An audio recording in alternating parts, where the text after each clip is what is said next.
హైదరాబాద్లోని Alvin colony Yellamma బండలో భవ్య Tulasivanam apartment వాసులు చెరువులో డ్రైనేజీ నీరు కలవడంతో నానా ఇబ్బందులు పడుతున్నామని ఆవేదన వ్యక్తం చేశారు. సేవ్ అవర్ లేక్ అంటూ ప్లకార్డులు పట్టుకుని చెరువు వద్ద నిరసన తెలిపారు. డ్రైనేజీ నీటితో చుట్టుపక్కల దుర్వాసనతో పాటు దోమలు విపరీతంగా పెరిగి ఆసుపత్రి పాలవుతున్నామని వారు వాపోయారు. హైడ్రా ఉన్నతాధికారులు, జీహెచ్ఎంసీ ఇరిగేషన్, హెచ్ఎండిఏ అధికారులు చొరవ తీసుకుని సమస్యను పరిష్కరించాలని కోరారు.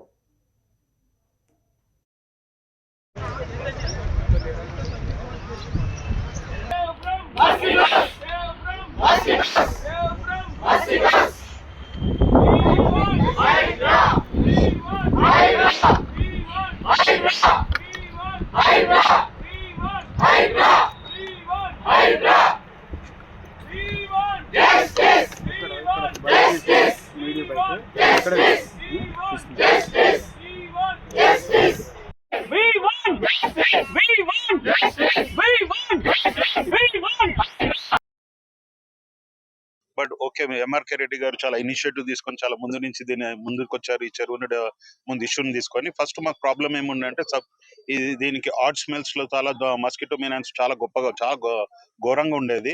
మెల్లిమెల్లిగా ఇప్పుడు ఎమ్మెల్యే గారు కూర్చుకొని డ్రైనేజ్ డైవర్షన్ ఆల్మోస్ట్ కంప్లీట్ అయింది. ఒక లైన్ కనెక్ట్ చేస్తే hopefully will be not getting that odd smells కానీ మస్కిటోస్ మెయినెన్స్ కొద్ది తగ్గే ఆస్కారం ఉంది. ఎందుకో మా హైడ్రా గారు, కమిషనర్ గారు అన్ని చెరువులు, మల్కన్ చెరువుల అండ్ మా ఎమ్మెల్యే జ్యూరిస్డిక్షన్ ఆల్మోస్ట్ ఆల్ చెరువుల మీద దృష్టి పెట్టి ఎంతో డెవలప్ చేశారు. బట్ ఈ చిన్న చూపు చూస్తున్నట్టు అనిపిస్తుంది మా చెరువు మీద. Even though we are giving good number of representatives to concern authorities with along with all JAC member. మేము ఈ ప్రాబ్లము దాదాపు 15 ఏళ్ల నుంచి ఫేస్ చేస్తున్నాము. విపరీతమైన దోవలు, విపరీతమైన స్మెల్. మా విజ్ఞప్తి మేరకు ఇరిగేషన్ డిపార్ట్మెంట్ వాళ్ళు డ్రైనేజ్ డైవర్షన్ అయితే చేస్తున్నారు. అది చాలా వరకు చేశారు, ఇంకొంత ఉంది పెండింగ్. అయితే డైవర్షన్ కాగానే ఇప్పుడు ఆ నీళ్లు ఏదైతే ఇప్పటి వరకు వచ్చిన డ్రైనేజ్ నీళ్లు ఉన్నాయో చెరువులో, దయచేసి అది ఖాళీ చేయించాలి.